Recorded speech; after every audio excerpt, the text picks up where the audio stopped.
नमस्कार, न्यूज की पाठशाला में आप सभी का स्वागत। मैं हूं सुशांत सिन्हा। ये वो पाठशाला जहां सबकी क्लास लगती है। खबर का हर चैप्टर बड़े विस्तार से खोलता हूं और न्यूज का इकलौता फैमिली शो है, क्योंकि खबर उस अंदाज में है कि आपको क्या, आपके बच्चों को भी समझ में आएगी। तो बिना वक्त गवाए पाठशाला शुरू करें और उससे पहले आपको बताएं कि आज कौन कौन सी क्लास लगने वाली है। भगवान शिव का मंदिर वक्फ की प्रॉपर्टी कैसे बन गया, आज आपको यह बताऊंगा। अखिलेश यादव के राज में वक्फ का बड़ा खेल हुआ क्या, उसका चैप्टर भी खोलूंगा। लिफ्ट और पार्क में काटने वाले कुत्तों का आतंक खत्म करने वाला चैप्टर भी लेकर आया हूं। आजकल आपने देखा होगा कहीं किसी को कुत्ते काट लेते हैं, कैसे पाठशाला की खबर ने आपको सेफ कर दिया है, आज ये भी बताऊंगा। साथ ही पुतिन ने इंजेक्शन लगाया और रूस के लोग कैसे बम बम हो गए, वो खबर। और आखिर में मोबाइल चार्ज में लगाते ही आपका बैंक अकाउंट खाली हो जाएगा, ये कैसे होगा ये बताऊंगा। लेकिन पाठशाला में सबसे पहले दिन भर की बड़ी खबरों का एक साथ रिवीजन।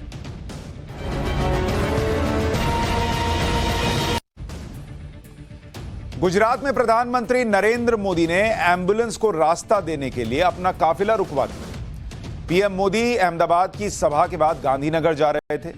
एक एम्बुलेंस रास्ते में दिखी। रास्ता देने के लिए पीएम मोदी ने कहा अपना काफिला को कि रोको, इसको जाने दो। एम्बुलेंस के निकल जाने के बाद पीएम का काफिला आगे बढ़ा। किसी प्रधानमंत्री का काफिला इस तरह से रुकना सिक्योरिटी के लिहाज से कंसर्न हो सकता है, लेकिन प्रधानमंत्री ने कहा पहले एम्बुलेंस जाएगी तब पीएम का काफिला जाएगा। गुजरात में अरविंद केजरीवाल ने जिस ऑटो ड्राइवर के घर पर खाना खाया था, आपको याद होगा, बैठ के खाना खा रहे थे ना, वो प्रधानमंत्री मोदी का फैन निकल गया है।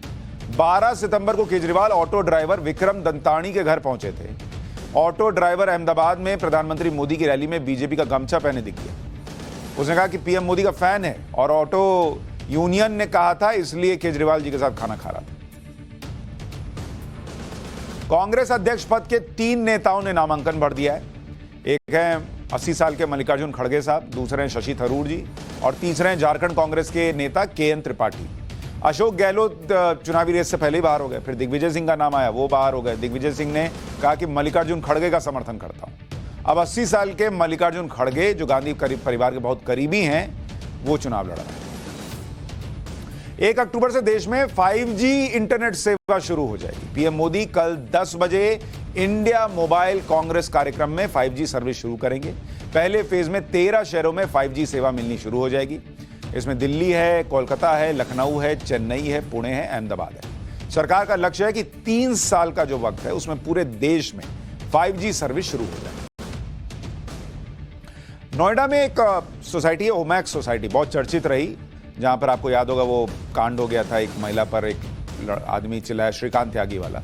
उसी ओमैक्स सोसाइटी में फिर से बुलडोजर चला है। सोसाइटी में जिन लोगों ने अपने फ्लैट में बैल्कनी, घर के हिस्से को बढ़ाकर वहां पर शेड वगैरह लगा लिया था, सब पर बुलडोजर चला दिया गया है। इस सोसाइटी में फिर से शिकायत मिली थी कि श्रीकांत त्यागी के परिवार की तरफ से सोसाइटी के कॉमन एरिया में फिर से पेड़ लगा दिए गए, जिसके बाद अथॉरिटी ने सोसाइटी में सभी को अवैध निर्माण हटाने के लिए 48 घंटे का वक्त दिया और फिर आज तोड़ दिया। चीन के राष्ट्रपति शी जिनपिंग के गायब होने की अफवाहों के बीच पिछले 2 दिन में दूसरी बार जिनपिंग किसी सार्वजनिक कार्यक्रम में नजर आ गए। पहले चल रहा था कहां गए, सत्ता परिवर्तन तो नहीं हो रहा, अब 2 दिन में 2 बार दिख गए। आज चीन का नेशनल डे था और उस मौके पर शी जिनपिंग ने थियानमेन स्क्वायर पर शहीदों के लिए आयोजित पुष्पांजलि समारोह में हिस्सा लिया। उज्बेकिस्तान के समरकंद में एससीओ समिट हुआ था। वहां से लौटने के बाद 10 दिन दिखे ही नहीं थे। अफगानिस्तान की राजधानी काबुल में आत्मघाती धमाका हुआ है। 32 लोगों की मौत हो गई, 27 घायल हैं। शुक्रवार सुबह यह धमाका एक एजुकेशनल इंस्टीट्यूट में हुआ, जिसमें अल्पसंख्यक शिया हजारा समुदाय के छात्र पढ़ते हैं। अमेरिका में फ्लोरिडा है, वहां इयान तूफान ने भयंकर तबाही मचाई। तूफान से अब तक 17 लोगों की मौत हो गई है। सैकड़ों लोगों को पता ही नहीं चल पा रहा कि वहां कहां गायब हो गए। इयान तूफान के कारण फ्लोरिडा में बिजली आपूर्ति बुरी तरह से प्रभावित हुई है। 25 लाख लोग अंधेरे में रहने को मजबूर हैं। तो दिन भर की खबरों का एक बार रिवीजन हो गया, कोई खबर आपसे छूटी नहीं। पाठशाला की पहली क्लास अब शुरू करते हैं और इसमें वक्फ के नाम पर अवैध कब्जे का वो चैप्टर जिसके टारगेट मंदिर भी बने।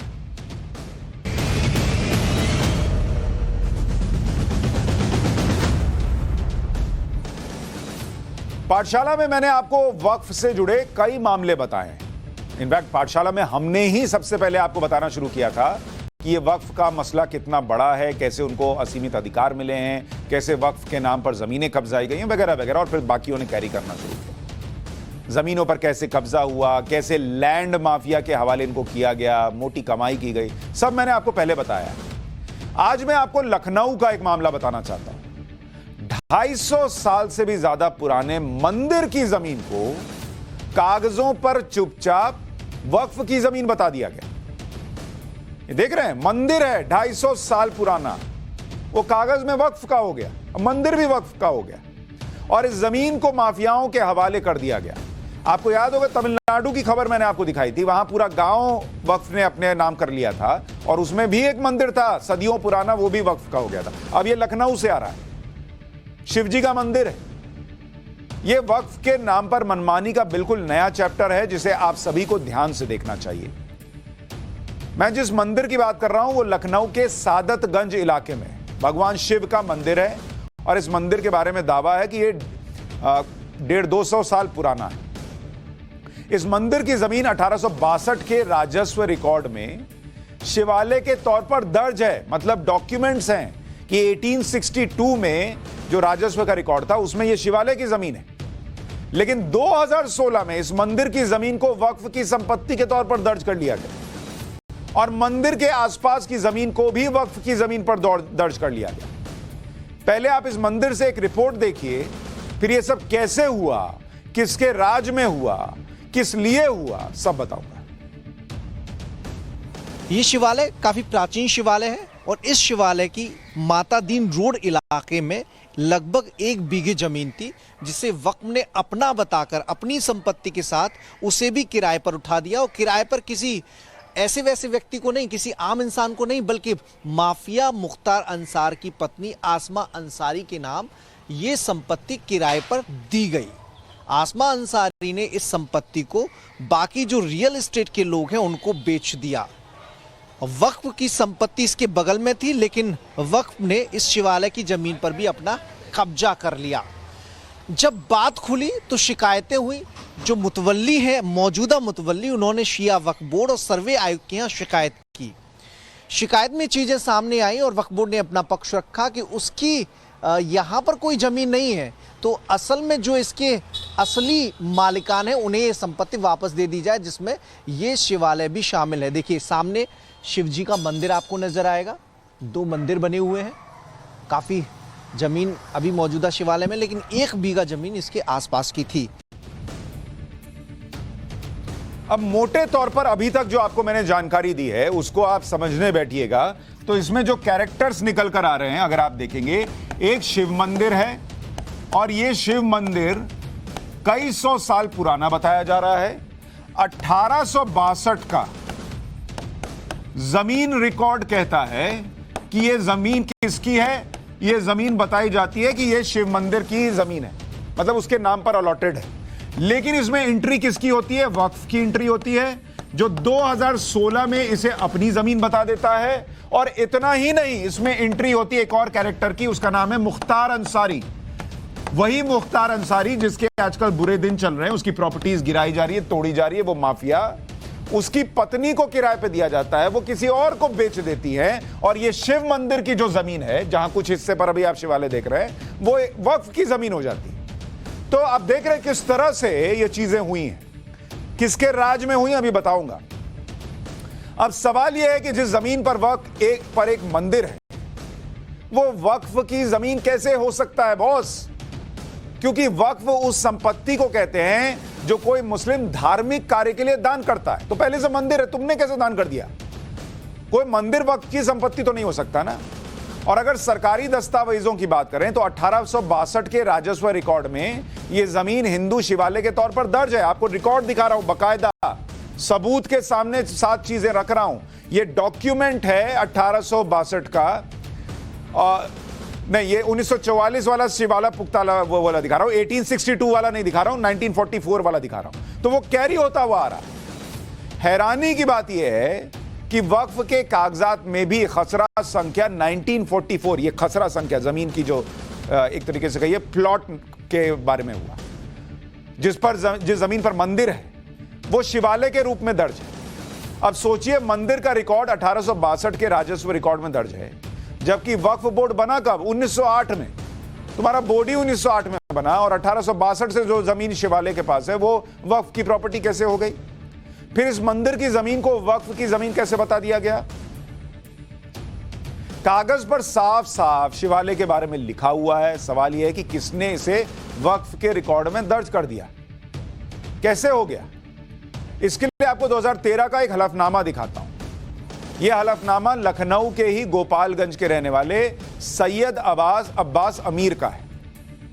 इस हलफनामे में क्या बताया गया है कि वो लखनऊ में वक्फ नवाब सुल्तान जहां महल इमाम बाड़ा दरोगा मीर वाजिद अली लखनऊ का वर्तमान मुतवल्ली है, यानी वो इस संपत्ति की देखरेख करता है। उसने अपने तरफ से दे दिया कि मैं ही इसकी देखरेख करता हूं।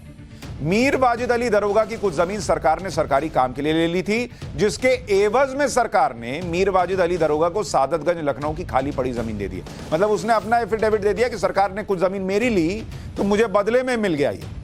लेकिन सादतगंज की अब भी काफी जमीन वक्फ में दर्ज नहीं है, जिसमें खसरा नंबर 1941, 1942, 1943, 1944 जैसी कई जमीनें शामिल हैं। इसलिए जो खसरा नंबर बताए गए हैं उन्हें वक्फ के रूप में दर्ज किया जाना जरूरी है। मतलब कहानी यह बनाई गई कि कुछ जमीन मेरी सरकार ने ले ली, उसके बदले मुझे जमीन दे दी। अब इनमें से कुछ प्लॉट ऐसे हैं जो वक्फ के नाम पे, वक्फ के रिकॉर्ड में दर्ज नहीं है, तो उसको कर लीजिए। और किसको कह दिया? इस हलफनामे में खसरा नंबर 1944 का भी जिक्र है। 1944 खसरा नंबर किसकी जमीन है? शिवालय की जमीन है, और उसे भी वक्फ की संपत्ति दर्ज करने के लिए कह दिया गया, और इन्होंने कर लिया। एक तो फर्जी हलफनामा दे रहे हो, अवैध रूप से मंदिर की जमीन को वक्फ का बता रहे हो, फिर उसे लैंड माफिया को बेच भी दिया, वहां कॉलोनी भी बना दी गई। और यह सब हुआ 2013 से 2016 के बीच, जब उत्तर प्रदेश में समाजवादी पार्टी की सरकार थी। अखिलेश यादव मुख्यमंत्री थे, आजम खान बहुत पावरफुल मंत्री हुआ करते थे।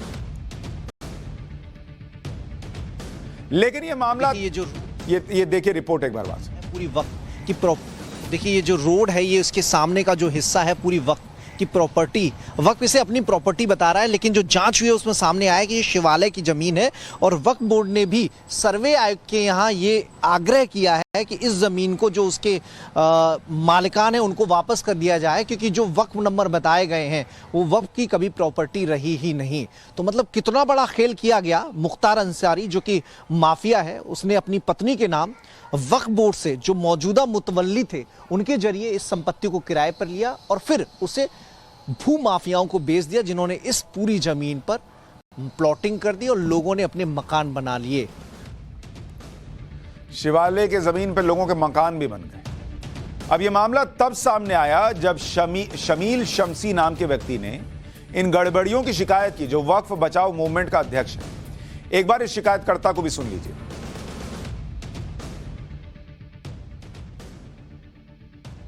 लोग उठा रहे थे जब यहाँ कब्जा हो रहा था, सारी चीज़ें हो रही थी, मगर उस वक़्त के ऊपर बहुत खद्दावर मंत्री थे आज़म खां, उनके बहुत करीबी थे चेयरमैन जो अब त्यागी हो गए हैं वो, और उसके अलावा जो है वो मुख्तार अंसारी का इन्वॉल्वमेंट इसके अंदर। पूरा एरिया आप जो देख रहे हैं, ये पूरा एरिया जो है वो वक्फ की संपत्ति पे था, जिसमें इस शिवालय की 1 बीघा और 7 बिस्वा ज़मीन जो है वो अभिलेखों में 1862 के बंदोबस्त में भी दर्ज है।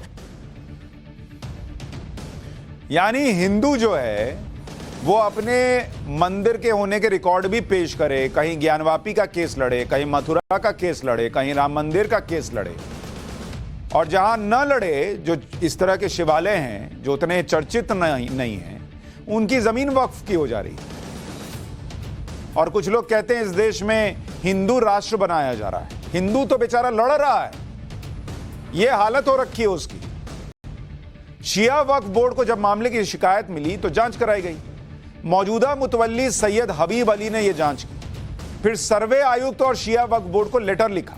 क्या कहा कि पूर्व मुतवल्ली वक्फ सुल्तान महल इमामबाड़ा दरोगा मीर वाजिद अली ने सादतगंज वार्ड के 1962 के बंदोबस्त के 2 खसरा नंबर 1943 और 1944 को, जो हमारे वक्फ के नंबर नहीं है और न ही खसरे में दर्ज हैं, इनमें से एक नंबर 1944 पर तो शिवालय दर्ज है, जो 1962 के बंदोबस्त में एक हिंदू संपत्ति दर्ज है, उसे पूर्व मुतवल्ली अब्बास अमीर ने अवैध रूप से हलफनामा देकर सन 2016 में पूर्व चेयरमैन सैयद वसीम रिजवी द्वारा हमारे वक्फ में दर्ज करवा लिया। इसलिए आपसे निवेदन है कि इन खसरा नंबरों की दोबारा जांच कराए, क्योंकि मामला बहुसंख्यक समाज की आस्था से जुड़ा हुआ है। लेकिन मैं आपको समझाना क्या चाह रहा हूं, मैं आपको यही बार बार अलग अलग उदाहरण से बता रहा हूं कि वक्फ को इतनी पावर मिली हुई है कि 1862 से कितने ही रिकॉर्ड हों, एक आदमी एक हलफनामा देकर शिवालय की जमीन ले लेता है, वहां पूरी की पूरी कॉलोनी बस जाती है और लोगों को पता ही नहीं चलता, क्योंकि उसके ऊपर यह जिम्मेदारी नहीं है कि वो जमीन जिसकी है उसको बताए। हो गया वक्फ, गजब ही चल रहा है। शिया वक्फ बोर्ड को जब चेयरमैन अली जैदी ने टाइम्स नाउ भारत से बातचीत में यह माना कि गलत तरीके से मंदिर की जमीन को वक्फ कर दिया गया था, और उन्होंने यह भी बताया कि कैसे समाजवादी पार्टी की सरकार में मुख्तार अंसारी पर यह मेहरबानी की गई। यह मामला कोई बहुत दूर नहीं है, यही लखनऊ का है, सादतगंज थाना क्षेत्र का है, लकड़ा मंडी एरिया कहलाता है। मैंने खुद वो जगह अपनी आंखों से, वो संपत्ति मुख्तार की पत्नी आसमा के नाम की, वो उसके ऊपर पहले जो है कुछ वहाँ के स्थानीय माफिया थे, उनका कब्जा था। मुख्तार अंसारी के कुछ लोग थे, उनका कब्जा था। उसके बाद उन दोनों में आपसी झगड़ा था। उस झगड़े को जो है सॉल्व करा के आपस में उसका बंदरबाट करके दोनों पक्षों ने वहाँ पे बैठ के बाकायदा जो है उसकी प्लाटिंग करा दी। वहाँ पे एक पुलिस चौकी भी बनवाई गई, जो है शायद उन्होंने अपनी खुद की सुरक्षा के लिए, क्योंकि सपा सरकार थी, आप जानते हैं किस तरह से जो है माइनॉरिटीज़ के लैंड बैंक को जो है तबाह किया जा रहा था। तो सीधे सीधे वो आरोप लगा रहे हैं समाजवादी पार्टी की सरकार पर, तब की अखिलेश यादव सरकार पर, कि माइनॉरिटी अपीजमेंट के लिए किया गया, मुख्तार अंसारी पर मेहरबानी कर दी गई और शिवालय की जमीन जो है वो दे दी गई। सबने पैसा कमा लिया, कॉलोनी बन गई। अब लड़ते रहिए आप, कोई पाठशाला में दिखाएगा तो आपको पता चलेगा, वरना आपको पता ही नहीं चलेगा कि इस देश में हिंदू मंदिरों के साथ क्या क्या हुआ है। और इसलिए फिर कह रहा हूं कि वक्फ को जो अधिकार मिले हैं, नरेंद्र मोदी सरकार को उस पर सोचना चाहिए। उस पर जो वक्फ को असीमित अधिकार है, कम से कम वो कम करने चाहिए। और वक्फ की प्रॉपर्टीज, उसका यूपी में जिस तरीके से सर्वे शुरू हो रहा है, वो पूरे देश में होना चाहिए। पाठशाला में अब लिफ्ट और पार्क में अचानक काटने वाले कुत्तों का आतंक खत्म करने वाला चैप्टर, जिसमें आपको बताएंगे कि पाठशाला की खबर ने आपको कैसे सुरक्षित कर दिया।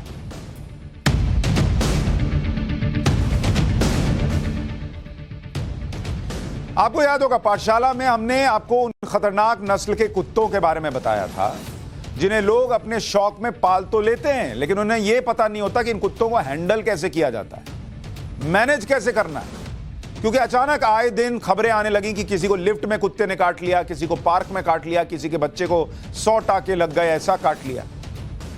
और कैसे ये कुत्ते आसपास के लोगों के लिए खतरा ना बने, इनके मालिकों को पता ही नहीं है। क्योंकि पिछले कुछ महीनों से लगातार इस तरह के खतरनाक कुत्तों के हमलों की खबरें और वीडियोस लगातार आए हैं। छोटे छोटे बच्चे गंभीर तौर पर घायल हुए हैं, उन्होंने अपने ओनर तक को भी नहीं छोड़ा, ऐसी भी खबरें आई हैं। हमने पाठशाला में इस मुद्दे को उठाया। अच्छी बात यह रही है कि सरकारें और प्रशासन इसकी गंभीरता और लोगों पर खतरे को समझ रहे हैं। कई शहरों में इस तरह से कुत्तों को पालने के नियमों को सख्त किया जा रहा है। जैसे हरियाणा के पंचकुला में वहां के नगर निगम ने नियम बना दिया है कि पिटबुल और रॉटविलर नस्ल के कुत्तों को नहीं पाल सकते बॉस।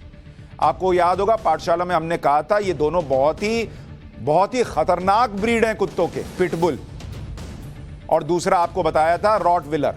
अब कह दिया नगर निगम ने कि आप नहीं पाल सकते पंचकुला में।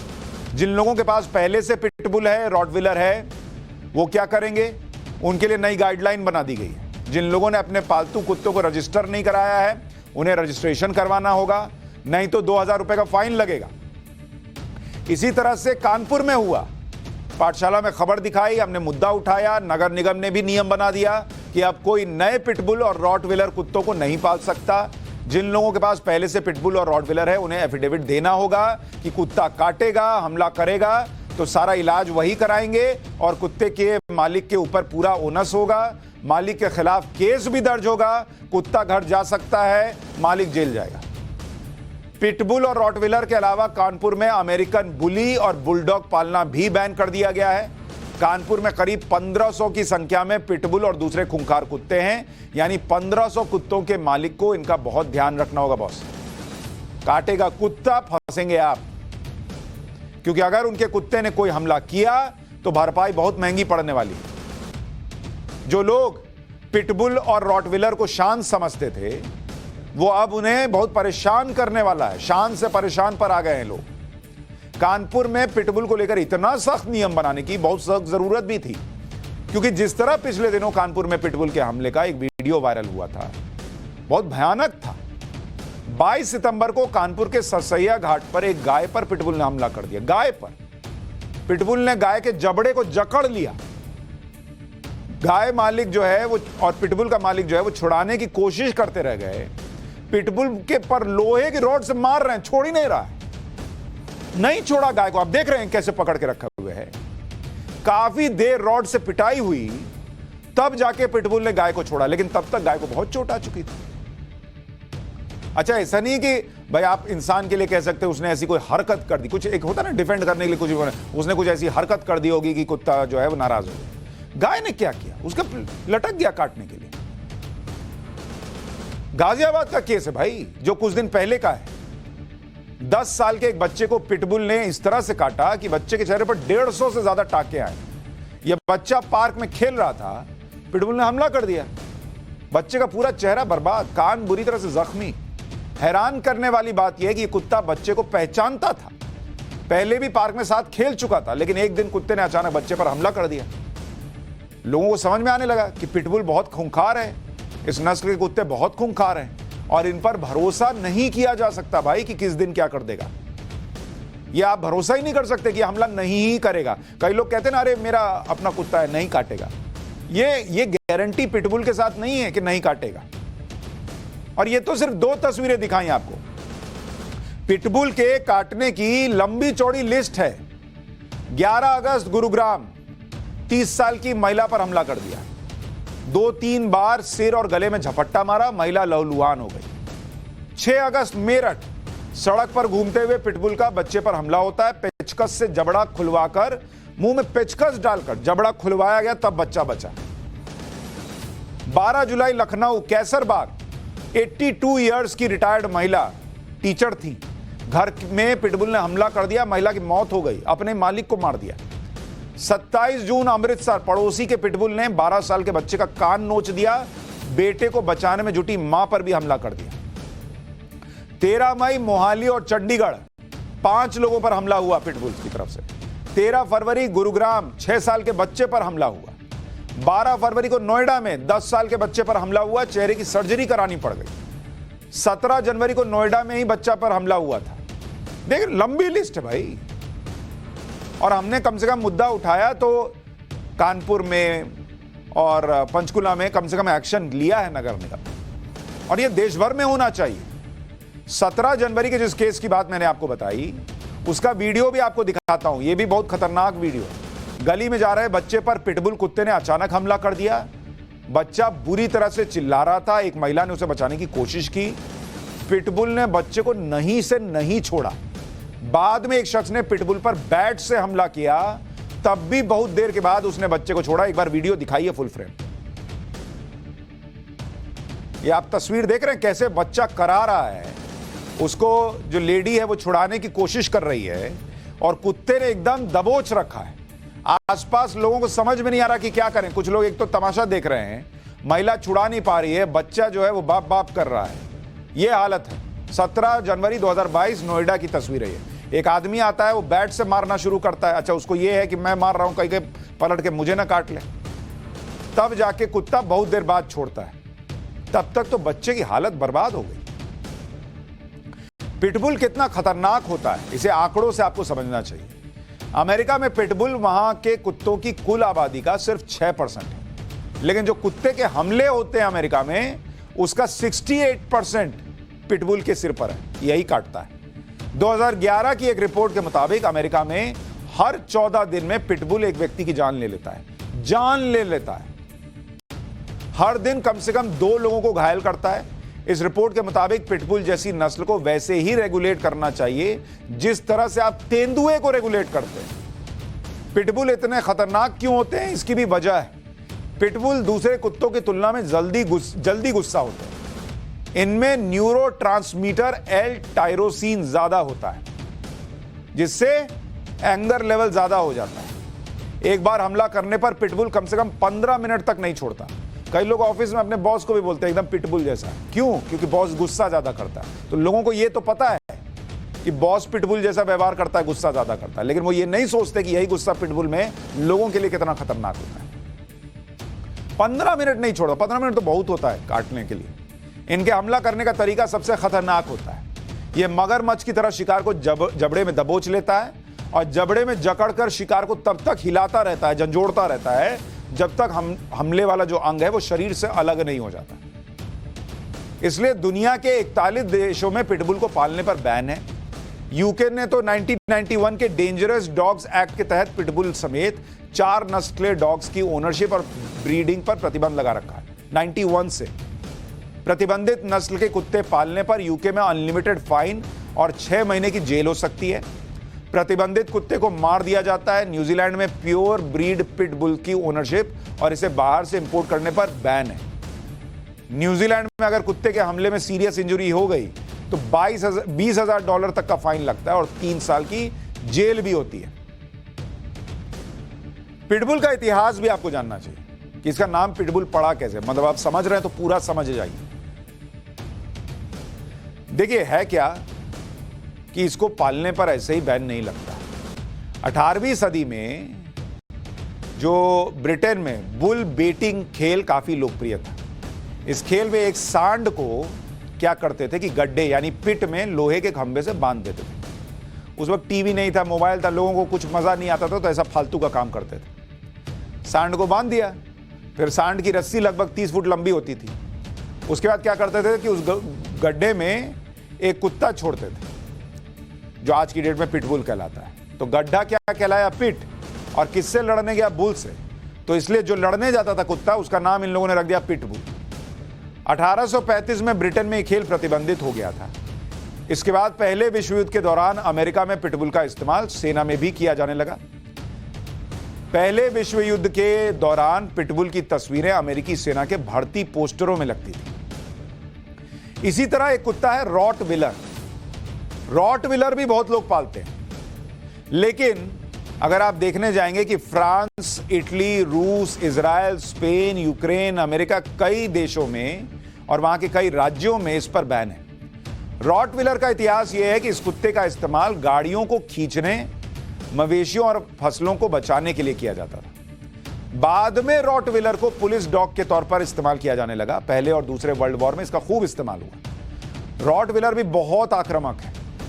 इसके जबड़े भी बहुत मजबूत होते हैं और एक बार इन्होंने जबड़े में किसी को जकड़ लिया तो फिर छोड़ता नहीं है, जैसे पिटबुल नहीं छोड़ता। ये सिर्फ और सिर्फ अपने ओनर की बात सुनता है। ये तो ओनर की सुन भी लेता है, पिटबुल तो वो भी नहीं सुनता, वो तो ओनर को भी मार देता है। ऐसे केसेस आए, इसलिए इन्हें बहुत कम उम्र से ट्रेन किए जाने की जरूरत होती है, जिससे वो आसपास के माहौल में ढल जाए। लेकिन कई बार लोग पूछते हैं कि इतना क्या शौक है भाई कि आप ऐसा कुत्ता पाल रहे हैं। जब पिटबुल और रॉटविलर जैसे कुत्ते इतने खतरनाक हैं और इस नस्ल के कुत्तों को लड़ाई के लिए इस्तेमाल किया जाता है, तो भारत में क्यों लोग पिटबुल और उसके जैसे खतरनाक नस्ल के कुत्तों को पालते हैं? इसका कारण यह है कि भारत में कुत्ता पालने को लोगों ने स्टेटस सिंबल बना लिया। एक प्योर ब्रीड का पिटबुल जो है वो 80,000 रुपए से 1.5 लाख रुपए तक का मिलता है। 80,000, 1.5 लाख रुपया लोग देते हैं कुत्ता पालने के लिए, क्योंकि उनका स्टेटस सिंबल है।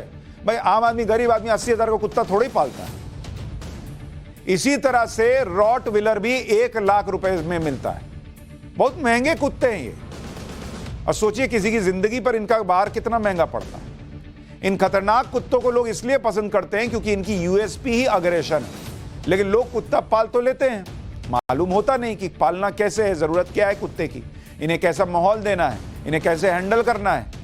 पैसे से कुत्ता आ सकता है, पैसे से जानकारी नहीं आती, उसके लिए पाठशाला देखना पड़ता है। इन्हें मैनेज कैसे किया जाता है। ये कुत्ते 2 BHK, 3 BHK, 4 BHK के सोसाइटी में पालने वाले कुत्ते नहीं हैं। इन्हें पालने के लिए बड़ा एरिया लगता है, स्पेस की जरूरत होती है। बाहर के देशों में ये कुत्ते इसलिए पाले जाते हैं क्योंकि वहां पर फसल को दूसरे जंगली जानवरों से बचाने के लिए इन कुत्तों की जरूरत होती है। लेकिन भारत में बिना किसी सोच के और सिर्फ शौक के लिए लोग इस तरह के कुत्ते पाल लेते हैं कि हमारे 3 BHK में एक पिटबुल है तो लोग सोचेंगे कि हम तो बंगले में रहने लायक थे, लेकिन शौक से शायद 3 BHK में रह रहे हैं। वो 3 BHK में उसको रहने की आदत नहीं है, उसका दिमाग वैसे ही हिला रहता है कि मुझे 3 BHK में रख रहे हैं। मालिक को क्या काटेगा, वो तो पकड़े रहता है, बाहर निकलता गुस्सा किसी और पे निकाल देता है 3 BHK में रहने का। हमने कुछ पिटबुल ओनर से बात की, उनका भी मानना है कि गलती कुत्ते की नहीं है भाई, वो तो है ही ऐसा, गलती कुत्ता पालने वाले की है। सुनिए। डॉग्स की इसमें कोई गलती नहीं है, जो ओनर हैं गलती तो उनकी है। आप डॉग को कैसे ट्रेन कर रहे हो, आप उनको फ्रेंडली नेचर दे रहे हो कि नहीं दे रहे हो। अगर फ्रेंडली नेचर नहीं दे रहे हो तो क्या आपके पास ऐसी बाउंड्री है, अगर आप गार्ड पर्पस के लिए रख रहे हो तो आपके पास बाउंड्री है चारों तरफ घर के आसपास कि वो डॉग अगर बाई चांस बाहर चले जाए और किसी और को ना वो काट ले। तो अगर आपके पास वो चीज़ें नहीं है, आप उसको गार्ड पर्पस पे रख रहे हो और फ्री छोड़ा हुआ है, तो मेरे हिसाब से देखो ओनर की गलती है इसमें। मैं डॉग की इसमें कोई गलती नहीं करता।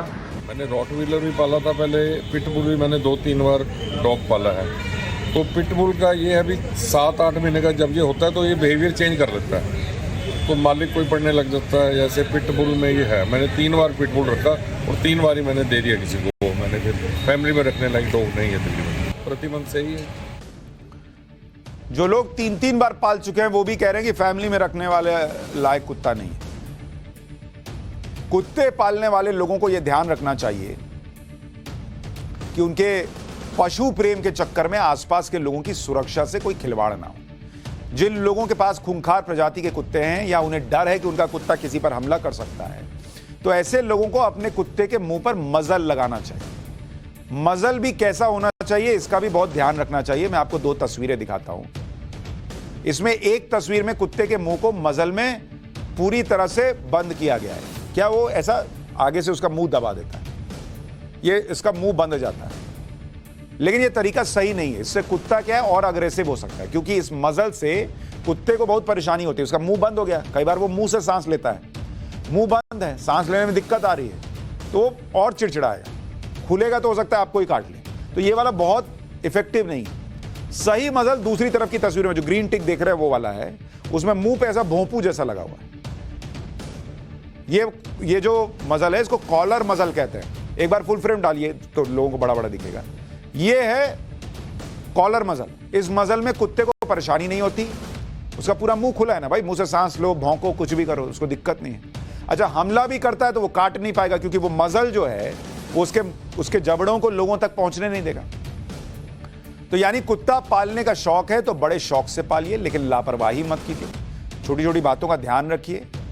दूसरे को कोई कुत्ता काट लेता है तो किसी का बच्चा है ना, किसी का परिवार वाला है, उसका दर्द भी समझिए। ये मान के चलिए कि आपके कुत्ते से किसी को खतरा नहीं होना चाहिए, किसी की जान को खतरा नहीं होना चाहिए, क्योंकि ऐसे मामले सामने आ चुके हैं और ओनर्स को अपनी जिम्मेदारी समझनी हो। पाठशाला में अब रूस के राष्ट्रपति व्लादिमीर पुतिन का चैप्टर, जिन्होंने यूक्रेन युद्ध के बीच अपने देश को एक्स्ट्रा पावर देने के लिए नया इंजेक्शन लगवाया है।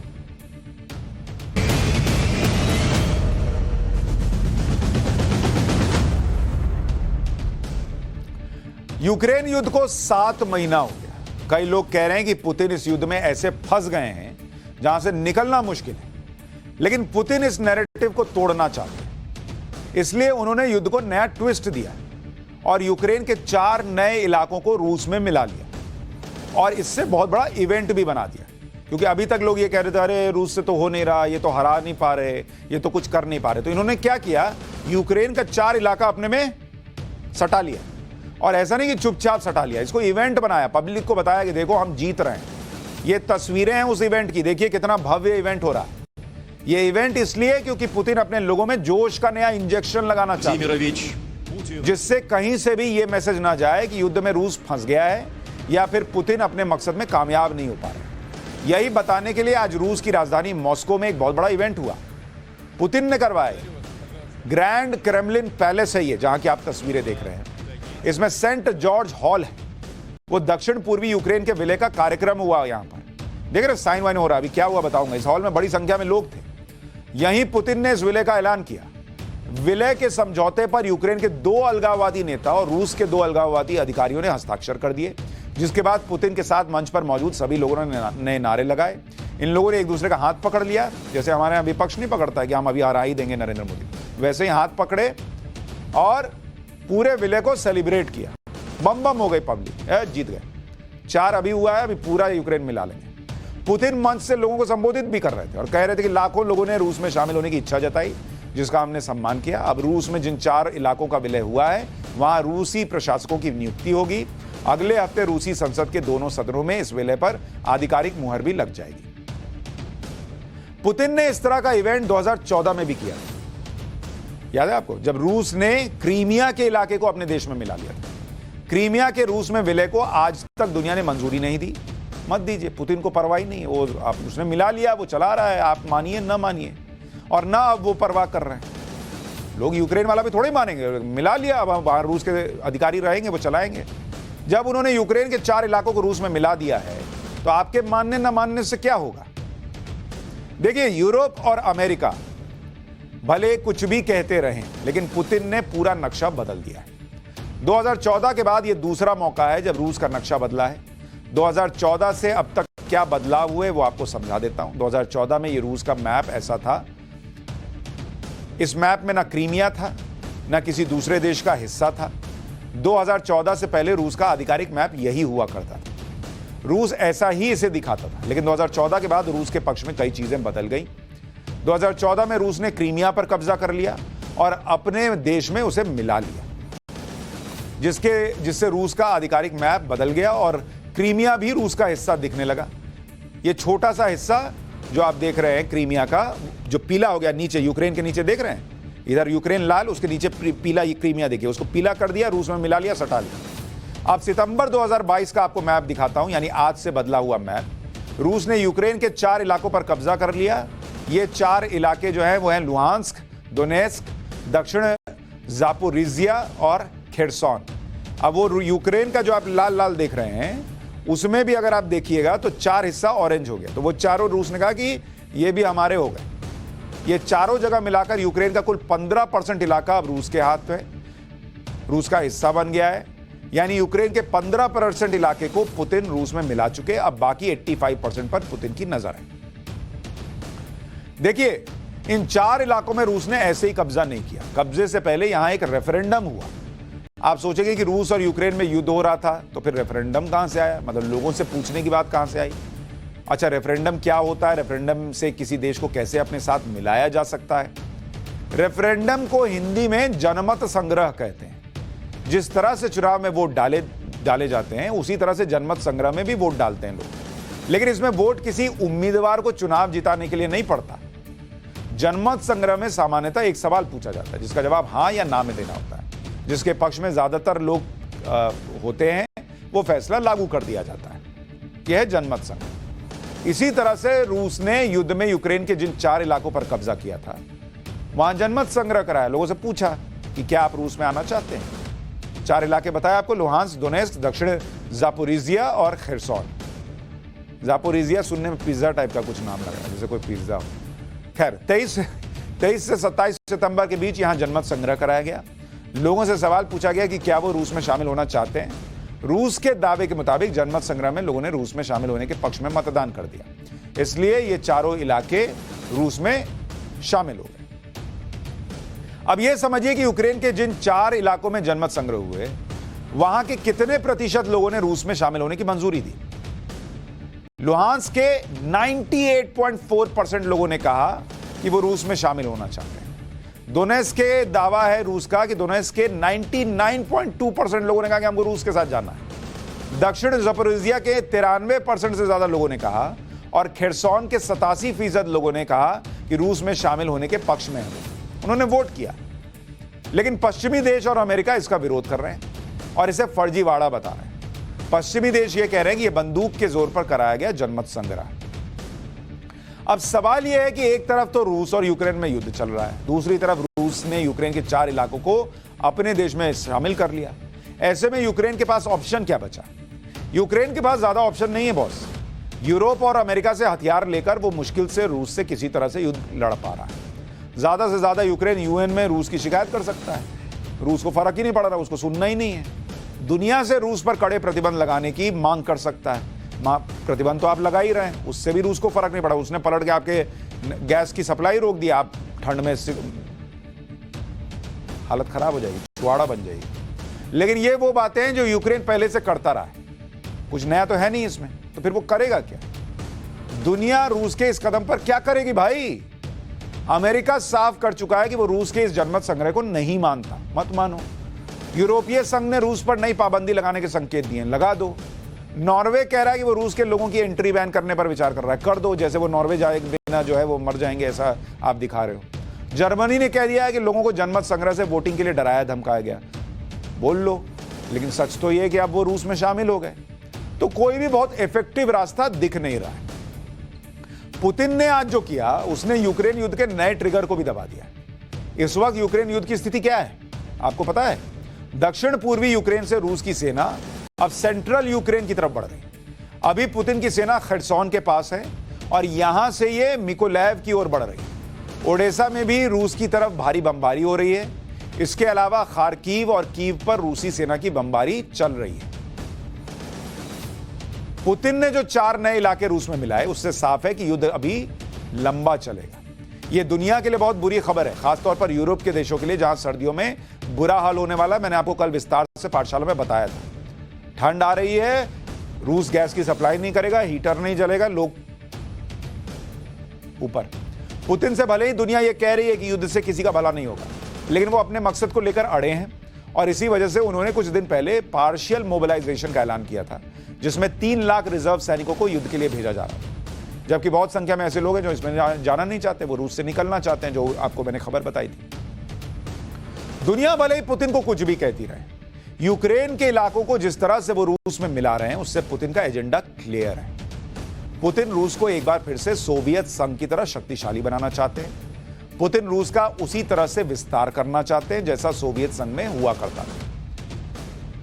मैप जो आपको दिखा रहा हूं वो रूस का मौजूदा मैप है और पुतिन की सोच यह है कि आसपास के 15 देशों को मिलाकर इसे फिर से सोवियत संघ की तरह बना दिया जाए। इसकी शुरुआत पुतिन ने यूक्रेन से कर दी है। पाठशाला में टेक्नोलॉजी की क्लास है अब, जिसमें एक नए तरह के फ्रॉड का चैप्टर खोलेंगे। आप मोबाइल चार्ज करते हैं, लेकिन क्या यह संभव है कि आप मोबाइल चार्ज में लगाएं, आपकी बैटरी फुल हो, लेकिन आपका बैंक अकाउंट खाली हो जाए? बताता हूं।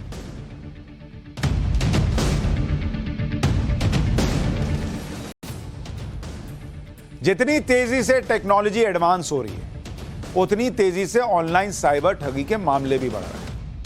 पाठशाला में हम आपको पहले भी बता चुके हैं कि आपके स्मार्टफोन के जरिए शातिर ठग इंपॉर्टेंट डेटा चुरा सकते हैं, आपके बैंक अकाउंट से पैसे तक निकाल सकते हैं। लेकिन अब देश में एक नए तरह का फ्रॉड सामने आ रहा है। अगर आप पब्लिक प्लेस पर अपना स्मार्टफोन चार्ज करते हैं, लोगों की आदत होती है ना, कहीं गए, अरे वो चार्ज करने वाला तार दिख गया, जरा सा लगा देते हैं, चार्ज कर लेते हैं। बॉस, आपके बैंक से हजारों लाखों की रकम पलक झपकते गायब हो जाएगी चार्ज में लगाए तो, और आपको पता भी नहीं चलेगा। जैसे वक्फ जमीन पर कब्जा कर लेता है, लोगों को पता नहीं चलता, यहां आपके अकाउंट पर कब्जा हो जाएगा, आपको पता ही नहीं चलेगा। लोगों के बैंक खाते से पैसे लूटने के इस तरीके को जूस जैकिंग कहते हैं। इसका नाम जूस जैकिंग क्यों पड़ा, पहले यह समझिए, फिर कैसे होता है बताऊंगा। जूस जैकिंग में स्मार्टफोन या लैपटॉप में मालवेयर डाला जाता है, जो फोन में मौजूद इंफॉर्मेशन को जूस की तरह हैकर्स के पास पहुंचा देता है। 2011 में पहली बार जूस जैकिंग शब्द का प्रयोग किया गया था, जब एक रिसर्च के दौरान फोन चार्जिंग कियोस्क बनाया गया, मतलब जहां पे फोन के चार्जर्स लगे रहते हैं, और लोगों से उसके जरिए फोन चार्ज करने के लिए कहा गया। फोन जैसे लगाए चार्ज पर, लोगों के पास सिक्योरिटी मैसेज आया। तो पहली बार 2011 में हुआ। अब आपको बताता हूं कि जूस जैकिंग में किस तरह से ठगी होती है। पब्लिक प्लेस पर यूएसबी पोर्ट से चार्ज करने पर जूस जैकिंग अटैक होता है। जैसे airport, railway station, shopping mall, अस्पताल, यूएसबी पोर्ट में चार्जिंग के लिए यूएसबी केबल का इस्तेमाल किया जाता है। यूएसबी केबल चार्जिंग के साथ साथ डेटा ट्रांसफर के लिए भी प्रयोग किया जाता है। पब्लिक प्लेस में यूएसबी पोर्ट से स्मार्टफोन चार्जिंग के दौरान डेटा असुरक्षित होता है। साइबर हैकर्स इसी दौरान मोबाइल में मालवेयर अपलोड कर देते हैं। आपको पता नहीं चला, आपको लगा कि फोन चार्ज हो रहा, खड़े होकर वेट कर रहे हैं, फिर निकाले अपना चल दिए। इसी दौरान मालवेयर घुस गया आपके फोन में बॉस। स्मार्टफोन में दर्ज सारी महत्वपूर्ण इंफॉर्मेशन हैकर्स के पास पहुंच जाएगी, जैसे कॉन्टैक्ट, क्रेडिट डेबिट कार्ड का डिटेल अगर आपने मोबाइल में रखा है, bank account detail, UPI detail. इस जानकारी के जरिए हैकर्स आपके बैंक अकाउंट से पैसे निकाल लेते हैं। जूस जैकिंग का खतरा या अटैक यूएसबी पोर्ट से फोन चार्ज करने पर होता है। सामान्य इलेक्ट्रिकल सॉकेट, जिसे एसी सॉकेट कहते हैं, उससे फोन चार्ज करने पर इसका खतरा नहीं होता। भारत में जूस जैकिंग का पहला मामला 2011 में आया था, लेकिन अब ऐसे मामलों में तेजी आ रही है। हाल फिलहाल में जूस जैकिंग के शिकार हुए कुछ लोगों के बारे में आपको बताता हूं। हैदराबाद में एक कंपनी के सीईओ के बैंक अकाउंट से जूस जैकिंग के जरिए हैकर्स ने 16 लाख रुपए उड़ा लिए। सीईओ एक पब्लिक प्लेस पर अपना मोबाइल यूएसबी पोर्ट के जरिए चार्ज कर रहा था। बाद में पता लगा कि उनके अकाउंट से 16 लाख रुपए गायब हो गए। दिल्ली की एक महिला ने दिल्ली एयरपोर्ट पर अपना स्मार्टफोन चार्जिंग के लिए यूएसबी पोर्ट पर लगाया। कुछ ही घंटे के बाद महिला के फोन पर मैसेज आया जिसमें लिखा था कि बैंक अकाउंट से 1,20,000 रुपया निकल गया। बताइए, इतना महंगा चार्जिंग। दिल्ली के कनॉट प्लेस में अमित नाम का एक शख्स दोस्तों के साथ पार्टी कर रहा था। उसके फोन की बैटरी कम हो गई। उसने अपना स्मार्टफोन यूएसबी पोर्ट पर चार्जिंग के लिए लगाया। उसके कुछ मिनट बाद अमित के पास मैसेज आया कि आपके अकाउंट से 50,000 रुपए निकाले गए। इसके बाद अमित ने पार्टी का बिल नहीं भरा। ये मैं मजाक में कह रहा हूं, लेकिन उसको झटका लगा। इधर पार्टी कर रहे थे, उधर सैड मोड में चला गया। जूस जैकिंग के जरिए मालवेयर अटैक का शिकार होने पर तब पता चलता है जब बैंक से पैसा निकल जाता है। लेकिन इसके अलावा भी कुछ संकेत हैं जो आपको फोन जूस जैकिंग अटैक की कोशिश के बारे में बता देते हैं। जैसे स्मार्टफोन का बैटरी कंजप्शन बढ़ जाता है, क्योंकि मालवेयर फोन के सॉफ्टवेयर में बैकग्राउंड में हमेशा चलता रहता है, जिससे बैटरी तेजी से खत्म होती है। तो मतलब अगर आपका फोन की बैटरी मान लीजिए 10 घंटे चलती थी, अब अचानक से 8 घंटे चल रही है, तो अलर्ट हो जाइए। ये नहीं कि इसी वजह से होगी, लेकिन अलर्ट हो जाएगी, कुछ हो सकता है। स्मार्टफोन के परफॉर्मेंस पर असर पड़ेगा, क्योंकि मालवेयर वायरस के अटैक के कारण प्रोसेसर पर असर पड़ता है, जिससे फोन की स्पीड स्लो हो जाती है। तो फोन लगे कि हैंग हो रहा है, अभी बटन दबाए 2 सेकंड बाद रिएक्ट कर रहा है, तो कुछ गड़बड़ हो सकती है। स्मार्टफोन की सेटिंग भी खुद बदलने लगती है। स्मार्टफोन का बैक साइड गर्म होने लगता है। फोन का डेटा कंजम्पशन बढ़ जाता है। ये सब संकेत हैं कि फोन ऊपर से ठीक दिख रहा है, लेकिन अंदर ही अंदर कुछ चल रहा है, तो थोड़ा अलर्ट हो जाइए। फोन में जूस जैकिंग या मालवेयर अटैक होने पर करना क्या चाहिए भाई? पता चल गया मान लीजिए हो रहा है, पर करिएगा क्या? फौरन अपने फोन का इंटरनेट पहले तो बंद कर दीजिए ताकि डेटा ना जा पाए। फोन में जो डेटा मौजूद था उसका बैकअप पहले चाहिए तो ले लीजिए, फिर इंटरनेट बंद कर दीजिए। या कई बार केबल से भी बैकअप हो जाता है, तो इंटरनेट बंद कीजिए, फिर केबल से बैकअप ले लीजिए। उसके बाद फोन को रीस्टार्ट कीजिए। सभी अकाउंट के पासवर्ड पहले तो चेंज कर दीजिए। फोन को फैक्ट्री सेटिंग मोड पर ले आइए। एंटीवायरस से फोन को स्कैन कीजिए। ये सब करने के बाद फोन को कुछ दिन तक मॉनिटर करिए, कहीं उसमें कुछ एबनॉर्मल एक्टिविटी तो नहीं हो रही। अगर ऐसा कुछ नहीं होता है तो आपका फोन सेफ है, और अगर कुछ अलग चीज नजर आती है तो फोन को बदल दीजिए या फिर प्रोफेशनल की हेल्प ले सकते हैं। जूस जैकिंग का खतरा सार्वजनिक जगहों पर यूएसबी पोर्ट के जरिए फोन चार्ज करने पर होता है। इससे बचने के लिए आपको कुछ सावधानियां बरतनी चाहिए, क्योंकि आप कहेंगे फोन मर रहा है, मतलब बैटरी जा रही है, तो अब क्या करें? नहीं चार्ज करें। देखिए, पब्लिक प्लेस पर फोन चार्ज करने के लिए इलेक्ट्रिकल सॉकेट का प्रयोग कीजिए। बेहतर होगा कि अपना खुद का चार्जर लेकर चलिए। लंबा सफर है तो अपने साथ पावर बैंक लेकर चलिए। इसके अलावा अगर मजबूरी में यूएसबी पोर्ट का प्रयोग कर ही रहे हैं, तब क्या कीजिएगा भाई? यूएसबी पोर्ट में डायरेक्ट यूएसबी केबल लगाने से पहले डेटा ब्लॉकर का प्रयोग कीजिए। डेटा ब्लॉकर की कोई तस्वीर है तो डालिए, दिखाइए जरा डेटा ब्लॉकर लोगों को कैसा होता है। डेटा ब्लॉकर क्या है? एक छोटी सी डिवाइस होती है। ये डेटा ब्लॉकर दिखा रहा हूं, अभी आएगा। डेटा ब्लॉकर एक छोटी सी डिवाइस होती है। पेन ड्राइव, ये है डेटा ब्लॉकर। ये क्या है? पेन ड्राइव की तरह दिखती है और बहुत महंगी भी नहीं आती। पब्लिक प्लेस में फोन चार्ज करने से पहले डेटा ब्लॉकर में यूएसबी केबल लगा दीजिए और फिर उसे यूएसबी पोर्ट में डेटा ब्लॉकर को लगा दीजिए। यूएसबी पोर्ट और केबल के बीच में डेटा ब्लॉकर आ गया। यूएसबी केबल के डेटा ट्रांसफर वायर्स को डेटा ब्लॉकर डिसेबल कर देता है, तो आपका फोन चार्ज होगा, लेकिन डेटा ट्रांसफर या चोरी नहीं हो पाएगा। तो ये बहुत काम की चीज है।